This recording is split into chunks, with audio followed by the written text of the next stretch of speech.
아멘. 할렐루야. 우리 옆에 분 인사합니다. 잘 오셨습니다. 반갑습니다. 자, 오늘 말씀은 사도행전 10장 1절에서 48절이고요. 말씀의 제목은 삼일체 하나님이 우리들 삶 속에서 역사하시는 축복은 8번째인데요. 소제목은 믿는 자에게 죄사함을 주시는 복음에 대해서 오늘 할 거예요. 자, 지난주에는 우리가 맥주 감사 주일이었어요. 그래서 출애굽기 23장 14절에서 33절과 신명기 8장 11절에서 20절을 가지고 맥주절을 지키게 한 이유와 지키는 자가 받는 축복에 대해서 보면서 하나님이 세 절기는 반드시 지키라 명령했어요. 무교절과 맥주절과 수장절을 지키고, 지키는 방법은 주신 복을 따라 힘을 헤아려 자원하는 예물을 드리고, 지키게 한 이유가 뭐예요? 사람은 은혜를 잘 잃어버려요. 그래서 반역적 기억작용이 있어가지고 은혜는 빨리 잃어버리고 서운한 걸 크게 기억하는 그런 죄된 습성이 있어요. 그래서 하나님의 은혜를 잊지 않고 살게 하기 위해서 절기를 지키라 했고, 그 지키는 자가 받는 복이 뭐예요? 하나님이 사자를 앞서 보내서 보호하시고 인도하시고 또 양식과 물에 복을 주시는데, 건강에 복을 주시되 또 씨와 먹을 양식이 풍성케 누리게 한 것이 하나님이 우리가 절기를 지키게 한 이유다. 자, 그래서 우리가 맥주 감사절을 하다 보니까 베드로가 전한 복음에 대해서 우리가 하다가 가운데 빠졌어요. 자, 베드로가 전한 복음이 4가지인데 제일 먼저 예수 그리스도를 통해서 하나님과 화평하게 되는 화평의 복음 샬롬이에요. 그냥 전쟁과 다툼이 없는 게 아니라 완전히 관계가 회복이 된 거예요. 하나님과 사람 관계가 회복이 된 화평의 복음. 두 번째, 십자가와 부활의 복음을 베드로를 통해서 십자가와 부활의 복음. 그래서 죄가 없는 것이 증명됐기 때문에 예수 그리스도께서 부활하셨고 또 우리도 부활의 첫 열매인 예수님을 닮아 우리도 부활하게 된다는 소식. 세 번째, 인간의 몸을 입고 오신 예수님이 지금은 사랑의 주, 구원주로 오셨지만 다시 오실 때는 심판주로 오신다. 근데 이 심판은 뭐하고 똑같다? 상고가 없는 마지막 판결이라는 거예요. 자, 그러면 이제 오늘 4번째로는 자, 믿는 자에게 죄사함을 주시는 복음에 대해서 볼 거예요. 그래서 4번째로 믿는 자에게 죄사함에 대한 복음이 어떤 거냐. 자, 사도행전 10장 43절을 한번 보세요.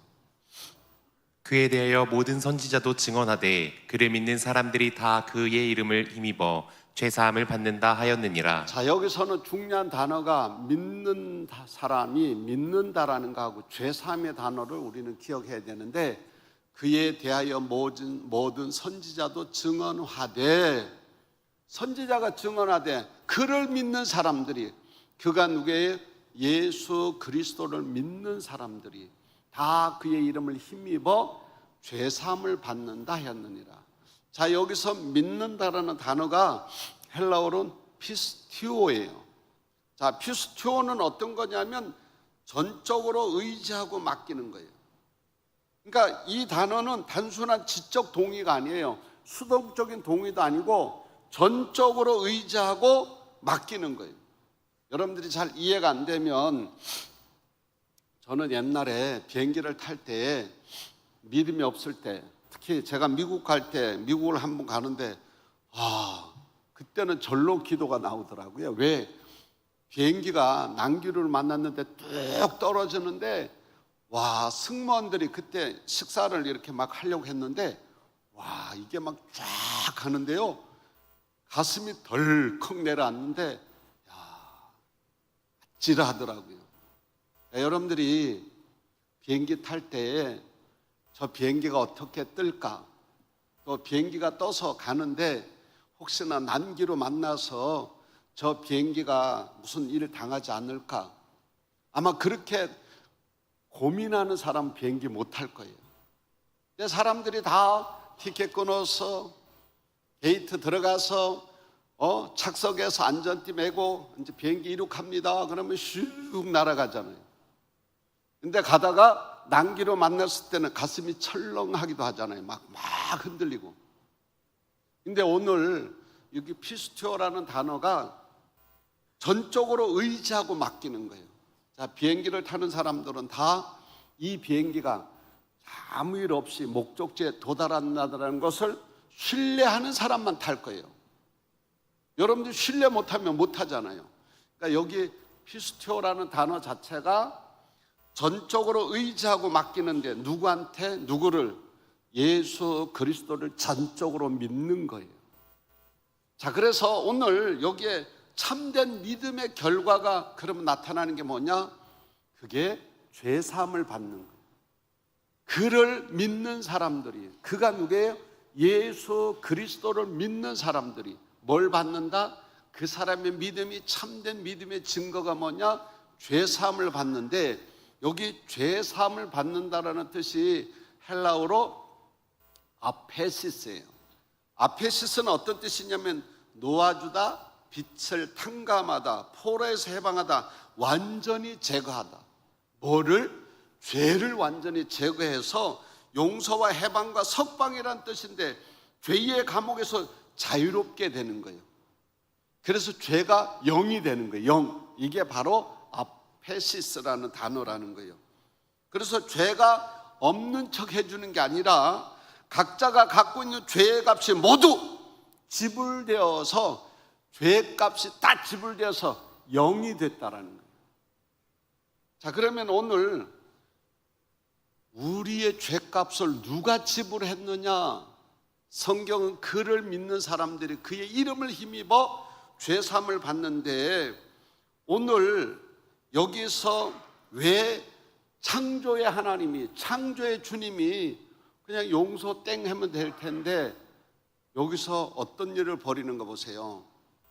이 죄에 대한 본질을 얘기하는데 출애굽기 34장 7절 보세요. 인자를 천대까지 베풀며 악과 과실과 죄를 용서하리라. 그러나 벌을 면제하지는 아니하고 아버지의 악행을 자손 3, 4대까지 보응하리라. 자, 인자를 천대까지 베풀며 악과 과실과 죄를 용서하리라. 그러나 반대예요. 벌을 면제하지는 아니하고 벌을 면제하지는 않는다는 거예요. 아버지의 악행을 자손 3, 4대까지 보응하리라. 아버지의 악행을 자손 3, 4대까지 보응하겠다는 거, 무릇이 내는 거예요. 여러분들이 한번 성경을 잘 보셔야 돼요. 자, 로마서 6장 23절은 뭐라고 말하는가요? 죄의 삭은 사망이요 하나님의 은사는 그리스도 예수 우리 주 안에 있는 영생이니라. 자, 죄의 삭은 뭐라고 말하는지 사망이 돼. 히브리서 9장 22절을 보세요. 율법을 따라 거의 모든 물건이 피로써 정결하게 되나니 피 흘림이 없은즉 사함이 없느니라. 율법을 따라 거의 모든 물건이 피로써 정결하게 되라. 피 흘림이 없은즉 죄사함이 없다. 자, 여기에는 우리가 하나 기억해야 돼요. 죄사함은 그를 피스토스 전적으로 믿고 신뢰하는 사람이, 그 사람이 참된 믿음의 증거로 죄사함을 받는데, 이 죄사함을 위해서는 반드시 필연성이 있어요. 그게 뭐냐? 십자가의 필연성이 있다라는 거예요. 왜냐하면 이사야 53장 5절을 보세요. 이사야 53장 5절, 그 다음에 고린도후서 5장 21절, 베드로전서 2장 24절 한번 보세요. 그가 찔림은 우리의 허물 때문이요 그가 상함은 우리의 죄악 때문이라. 그가 징계를 받음으로 우리는 평화를 누리고 그가 채찍에 맞음으로 우리는 나음을 받았도다. 자, 그가 찔림은 우리의 허물 때문이요 그가 상함은 우리의 죄악 때문이라. 그가 징계를 받음으로 우리는 평화를 누리고 그가 채찍에 맞음으로 우리는 나음을 받았도다. 할렐루야. 고난받는 종이 누구를 얘기해요? 예수 그리스도를 얘기하는데, 자, 조금 더 갑니다. 고린도서 5장 21절에는 뭐라고 하는 거 보세요. 하나님이 죄를 알신 이를 우리를 대신하여 죄로 삼으신 것은 우리로 하여금 그 안에서 하나님의 의가 되게 하려 하심이라. 하나님이 죄를 알지도 못하신 이를 우리를 대신하여 죄로 삼으신 것은 우리로 하여금 그 안에서 하나님의 의가 되게 하려 하심이라. 할렐루야. 우리를 대신하여 죄로 삼으신 것은 우리로 하여금 그 안에서 하나님의 의가 되게 하려 함이시나. 베드로전서 2장 24절을 보세요. 친히 나무에 달려 그 몸으로 우리 죄를 담당하셨으니 이는 우리로 죄에 대하여 죽고 의에 대하여 살게 하려 하심이라. 친히 나무에 달려 그 몸으로 우리의 죄를 담당하셨으니, 누가? 예수 그리스도가. 이는 우리로 죄에 대하여 죽고 의에 대하여 살게 하심이라. 그가 채찍에 맞음으로 우리가 너희는 나음을 얻었나니. 할렐루야. 자, 그래서 오늘 죄사함은 하나님의 사랑과 공의가 십자가에서 동시에 만나는 사건인데, 오늘 우리가 죄사함은 우리가 죄로 인해서 죽을 수밖에 없는 우리가 십자가의 필연성, 그냥 하나님은 그냥 용서가 아니라 하나님은 공의의 하나님이에요. 그래서 여러분들이 십자가에서 예수님이 우리를 대신 형벌 받으셨고, 그래서 하나님은 죄인을 용서하면서도 공의를 무너뜨리지 않으세요. 그래서 여러분들이 십자가의 필연성은 하나님의 공의와 사랑이 만나는, 그 십자가가 하나님의 공의와 사랑이 만나는 곳이에요. 그래서 오늘 여기서 우리는 십자가의 필연성이, 우리의 죄를 위해서는 반드시 누군가가 대신 우리의 죄를 형벌을 져야 되는데, 그게 공의의 하나님이 예수님을 통해서 우리의 죄를 해결하셨다라는 거예요. 그래서 영국의 신학자 존 스토트 박사는 뭐라고 말하느냐?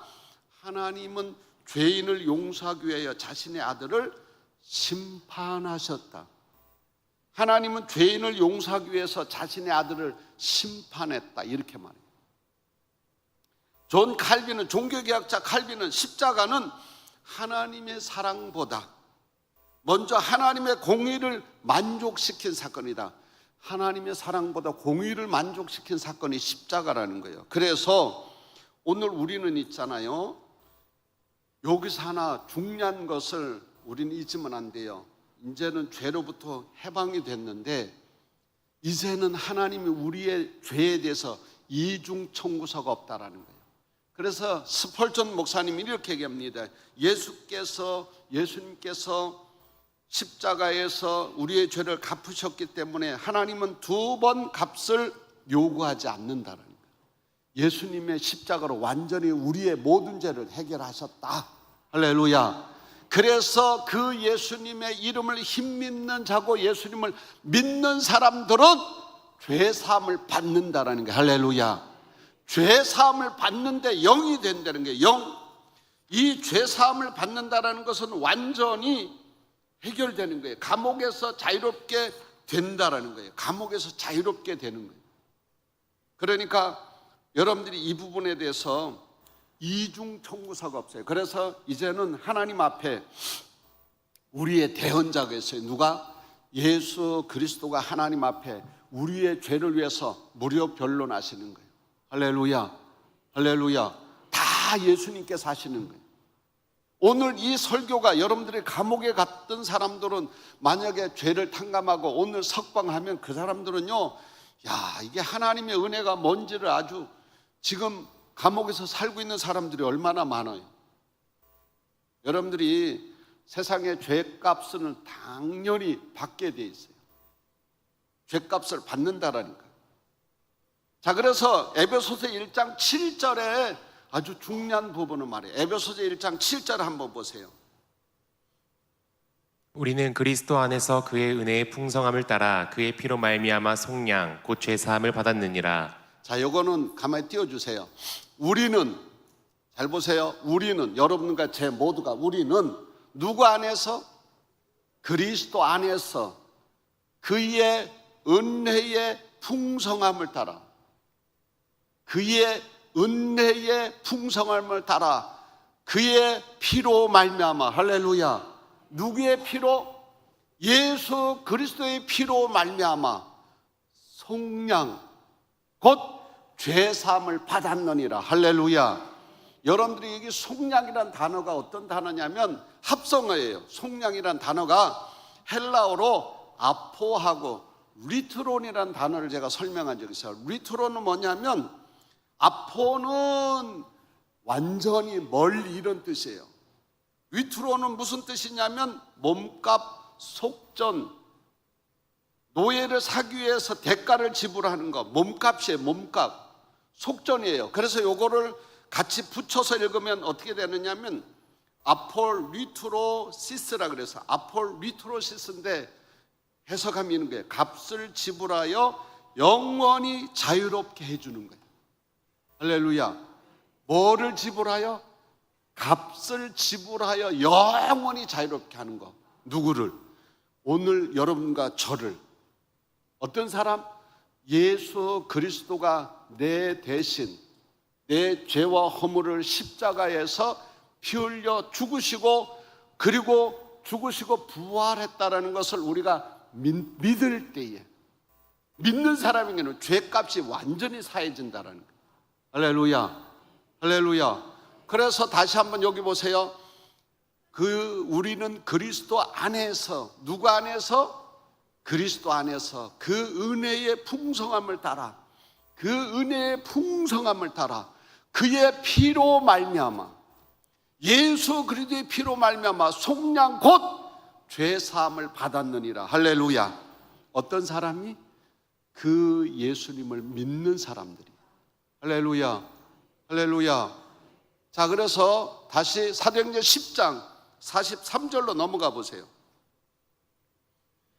그에 대하여 모든 선지자도 증언하되 그를 믿는 사람들이 다 그의 이름을 힘입어 죄 사함을 받는다 자, 하였느니라. 그를 믿는 사람들이, 그를, 예수를 진짜로 믿는 사람들, 머리로만이 아니라 수동적으로 이해하는 정도가 아니라 전적으로 그를 신뢰하고 비행기 탈 때 그 비행기에 리스크를 안고 티켓을 끊어서 비행기에 털커덕하고 목적지까지 내 자신을 맡기는 것처럼 그를 전적으로 믿는 사람들.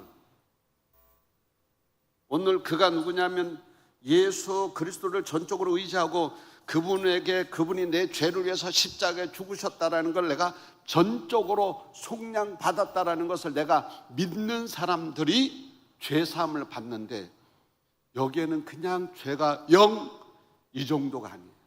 여기에 포함하는 게 있어요. 그게 뭔 줄 아세요? 로마서 8장 17절이에요. 로마서 8장 17절. 자녀이면 또한 상속자 곧 하나님의 상속자요 그리스도와 함께한 상속자니 우리가 그와 함께 영광을 받기 위하여 고난도 함께 받아야 할 것이니라. 자, 오늘 여기 보면 자녀면 뭐가 된대? 상속자, 곧 누구의 상속자? 하나님의 상속자, 곧 누구와 함께한? 그리스도와 함께한 상속자니 우리가 그와 함께 영광을 받게 하여 고난도 함께 받아야 할 것이니라. 할렐루야. 옆에 사람 한번 보세요. 옆에 사람이 진짜로 참된 믿음의 모습을 하나님 앞에 전적으로 자신을 의탁하고 믿는 자에게는 죄가 완전히 해방되고 죄값이 0이에요. 그래서 오늘 속량이라고 표현했는데 값을 지불하여 영원히 자유롭게 해주셨어. 누가? 하나님이, 예수님이 우리의 죄값을 대신 지게 함으로. 그래서 우리가 그 예수를 믿을 때에 죄값이 완전히 없어지고 내 신분조차 바뀌는 거예요. 할렐루야. 그래서 오늘 여기 아폴리트로시스라는 단어는 그냥 속량으로 끝나는 게 아니라 그 다음에 속량에다가 그 예수님을 믿는 사람들에게는 신분의 변화와 신분 상승까지 포함한다라는 거예요. 할렐루야. 그러니까 옆에 사람 보면요, 옆에 사람이 대단한 거요. 할렐루야. 옆에 있는 집사님, 권사님이 아니라 옆에 한번 째려보세요. 누구라고요? 하나님의 누구요? 상속권자라는 거. 할렐루야. 제가 비행기 탈 때마다 때로는 공포를 느낀 적이 있어요. 없잖아. 왜? 제가 미국 갈 때 정말로 그때는 주여 소리가 저절로 나오더라고요. 목사님 몇 분이 갔는데 옛날 얘기예요. 주야 소리가 나오더라니까. 얼마나 이게 뚝 떨어지는지. 근데 이제는 그런 고민 안 해요. 왜? 나는 상속권자니까. 누가 지킨다? 다 같이 하나님이 지켜주신다. 할렐루야. 누가 지켜주신다? 하나님이 지킨다라는 거 아셔야 돼요. 여러분들이 상속권자면 하나님이 모든 것 하셔요. 할렐루야. 할렐루야. 뭘 걱정해요? 내가 하나님의 상속권자인데, 그리스도와 함께 상속권자인데 누가 지켜요? 하나님이 지킨다라는 게, 어떤 사람? 그 예수님이 나를 위해서 내 죄를 대신 위해서 죽으시고 부활한 것을 믿는 사람들이 죄사함을 받는다. 할렐루야. 그리고 그 다음에 죄사함의 보증으로 성령이 임하는 거예요. 할렐루야. 다음 주에 설교가 성령이 어떻게 임하는가 보세요. 우리 그래서 옆에 사람하고 인사하는데 예수 잘 믿읍시다. 할렐루야. 여러분들이 믿는 척 하지 마세요. 제대로 믿으시기를 바랍니다. 제가 일본에, 우리가 살아가는 삶이 충격 자체예요. 일본의 고베 감리교회를 좀 탐방한 적이 있어요. 이번에 고베 갔더니요, 150명만 모이는 게 메가처치래. 메가처치 150명이. 고베에서 제일 큰 교회, 감리교회인데. 그리고 그 고베 교회를 개척했던 선교사님이, 고베 영광교회를 개척한 교회가 100년이 넘은 교회잖아. 140년 된 교회, 140년이 넘었더라고요. 그런데 그 선교사가 만드는 학교가 있는데 학교가 100년이 넘었어. 그런데 더 중요한 거는 뭐냐? 60명만 모여도요, 중형교회라고 그러더라고요. 중형교회. 이타미 교회라고, 거기는 60명 모이는데 내가 기절할 일을 겪었어요. 뭐냐? 거기 목사님이 미국 선교사 같던 일본인 목사님인데, 이분이 와서 새벽 기도하고 막 그러는 거예요. 그런데 한 4년, 5년째 되는데 지금 3배로 늘었어. 3배. 한 60명이 모이는데 그 중에 40명이 새벽 기도를 한대. 일본 교회인데요. 제가 그거 보고, 하나님은 살아 역사하신다. 할렐루야. 부흥이 안 되는 게 아니에요. 오늘 우리가 번지수를 잘못 잡는 거예요. 여러분들이 건강할 때 예수 잘 믿으시길 바랍니다. 같이 갔던 목사님, 교인이 문자가 왔어요. 목사님, 저희 일본 왔어요. 일본 왔어요. 월요일 날 문자가 왔어요. 목사님, 저희 일본 어디에 왔어요? 부부예요. 근데 목요일 날 연락이 왔어요. 목사님, 제 아내가 죽었습니다. 월요일 날 문자 왔는데, 더 황당한 것은 뭐냐? 부인이 남편을 깨웠어. 부인이 32살이야. 부인이 남편을 깨웠는데 부인 보니까 코에 피가 나는 거예요. 그리고 돌아가셨어. 그리고 목요일 날 화장해서 지금 한국에 들어왔어요. 제가 그거를, 그 옆에 있던 목사님이 충격이 되는 거예요. 건강도요, 하나님이 지켜야 되고요. 할렐루야. 32살이 애도 하나 있어요. 32살. 일본 와서 머리가 아팠대. 머리가 아팠는데 그건 무시한 거예요. 제가 보니까 지주막 출혈처럼 해가지고 남편 깨워놓고 돌아가셨다는 거예요. 코를 피해 흘리더니 남편을 깨워놓고, 그러고 푹 쓰러져서 가는 거예요. 근데 걱정할 게 없어요. 제가 오늘 성경에 보니까 하나님의 자녀는 누가 지킨다? 하나님이 지켜주신다. 할렐루야. 할렐루야. 그래서 오늘 말씀을 정리하면 이런 거예요. 믿는 자에게 죄사함을 주시는 복된 소식이 뭐냐? 예수님을 전적으로 신뢰하고 믿는 사람에게 반드시 오는 게 있어요. 그게 뭐예요?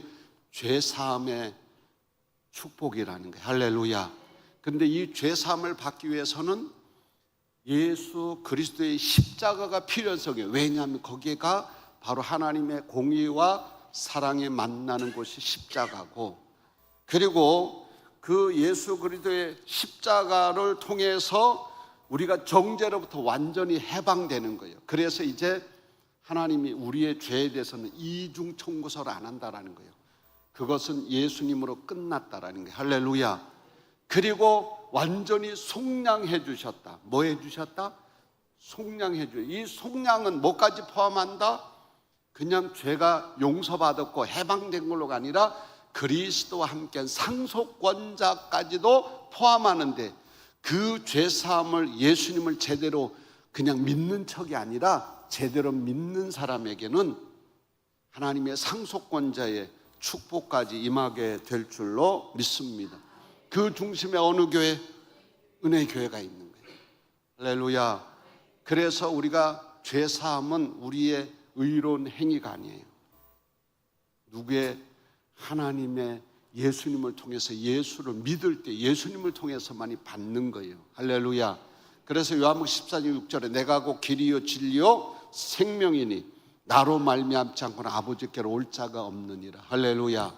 그래서 예수 잘 믿으시기를 주의 이름으로 축원드립니다. 기도하겠습니다. 사랑과 은혜가 풍성하신 하나님, 은혜와 사랑을 감사를 드립니다. 오늘 말씀 가지고 승리하게 하옵소서. 믿는 척하는 것이 아니라 전적으로 의지하고 맡기는 정말로 참된 믿음을 갖게 하여 주시옵시고, 그 참된 믿음의 증거가 완전한 죄사함인 걸 알아사오니 예수 잘 믿게 하시고, 정말로 속량받은 저희들이 이제 정말로 승리하는 삶을 살아가도록 은혜 내려 주시옵소서. 예수님의 이름으로 간절히 기도드려옵나이다.